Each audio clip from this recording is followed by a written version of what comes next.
Hello साथियों। भारतीय साक्षरता नियम 2023 में आज हम पढ़ेंगे धारा 26। 1872 साक्षरता नियम में यही धारा 32 में वर्णित है। वे दशाएं जिनमें उस व्यक्ति द्वारा सुसंगत तथ्य का किया गया कथन सुसंगत है जो मर गया या नहीं सकता इत्यादि। तो साथियों, कंफ्यूजन बिल्कुल भी नहीं रखना है। जो मरणासन कथन मृत्युकालिक कथन 32 साक्षरता नियम 1872 में थे, अब वो 26 के अंतर्गत आएंगे भारतीय साक्षरता नियम 2023 में। तो हम पढ़ने जा रहे हैं धारा 26 का भाग 1, मृत्युकालिक कथन से संबंधित। तो भारतीय साक्षरता नियम की इस धारा के अंतर्गत निम्नलिखित व्यक्तियों के कथन चाहे वे मौखिक हों अथवा लिखित सुसंगत माने जाते हैं। जो मर गया है या जो मिल नहीं सकता है, जो साक्ष्य देने के लिए असमर्थ है। चौथा, जिसकी हाजिरी बिना अयुक्तयुक्त विलंब या व्यय के नहीं की जा सकती, जितना मामले की परिस्थितियों में न्यायालय को अयुक्तयुक्त प्रतीत होता है। तो ये 4 कंडीशंस हैं। पहली कंडीशन ये जो मर गया है, दूसरी जो मिल नहीं सकता, तीसरी जो साक्ष्य देने के लिए असमर्थ है, चौथी कंडीशन जिसकी हाजिरी बिना अयुक्तयुक्त विलंब या व्यय के नहीं की जा सकती, जितना मामले की परिस्थितियों में न्यायालय को अयुक्तयुक्त प्रतीत होता है। ऐसे कथन किन दशाओं में ग्राह्य होते हैं? ये जो 4 कंडीशन है, ये जो इनमें मौखिक या लिखित कथन होते हैं, तो ये जो मौखिक और लिखित कथन होते हैं ये किन दशाओं में ग्राह्य होते हैं वो हम पढ़ेंगे। तो 8 हेड हैं। तो पहला है मृत्युकालिक कथन या मृत्यु के कारण के बारे में कथन। तो सबसे पहले हम जान लेते हैं कि आखिर ये मृत्युकालिक कथन होते क्या है। तो मृत्युकालिक कथन की परिभाषा हम आपको समझाते हैं।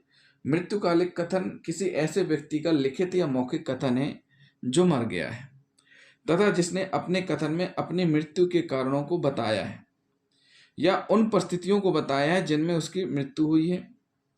कथन करते समय उसे मृत्यु की आशंका रही हो या नहीं।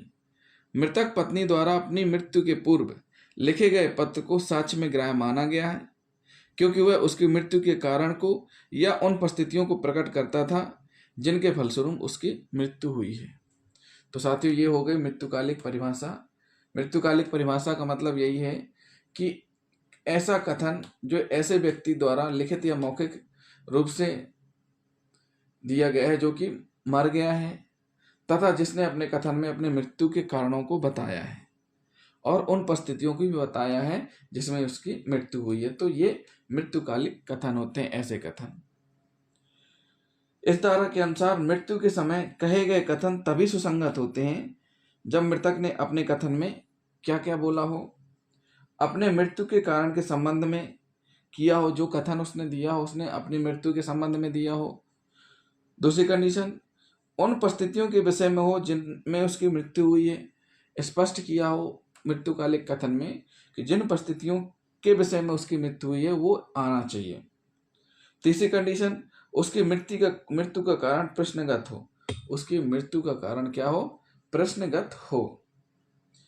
इसी संबंध में उच्चतम न्यायालय ने अभी निर्धारित किया है कि न्यायालय को मृत्युकालिक कथन की परीक्षा करते समय 2 बातें ध्यान देनी चाहिए। अभी हमने आपको साथियों ये बता दिए हैं। पॉइंट 1, मृत्यु के कारण के संबंध में उन परिस्थितियों के विषय में किया हो जिनमें उसकी मृत्यु हुई है, उसकी मृत्यु का प्रश्नगत कारण।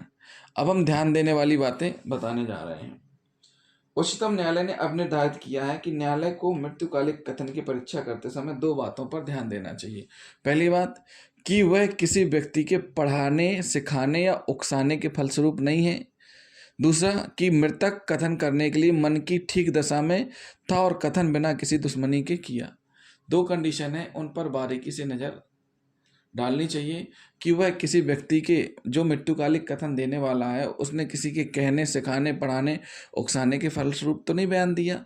दूसरी कि मृतक कथन करने के लिए मन की ठीक दशा में था कि नहीं था और कथन बिना किसी दुश्मनी के किया था कि नहीं। दुश्मनी बस किसी के कारण या किसी रंजिश पर बयान नहीं दे सकते हैं। अब ये क्या कंडीशन हो गई? ये कंडीशन हो गई आपकी कि मृत्युकालिक कथन को उच्चतम न्यायालय ने कहा है मृत्युकालिक कथन के संबंध में कि ट्रायल कोर्ट को इन बातों पर ध्यान देने की जरूरत है ताकि पारदर्शिता हो, सही चीज निकल के सामने आए। इसमें ऐसा ना आए कि पढ़ाने सिखाने वाले ने ऐसी चीज की है। अब हम पढ़ेंगे भाग 2 में धारा 26 वे दशाएं जिनमें उस व्यक्ति द्वारा सुसंगत तथ्य का किया गया कथन सुसंगत है जो मर गया नहीं सकता था।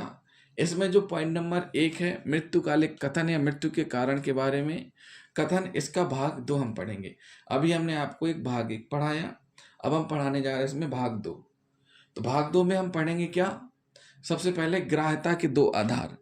ग्राह्यता के 2 आधार कौन कौन से?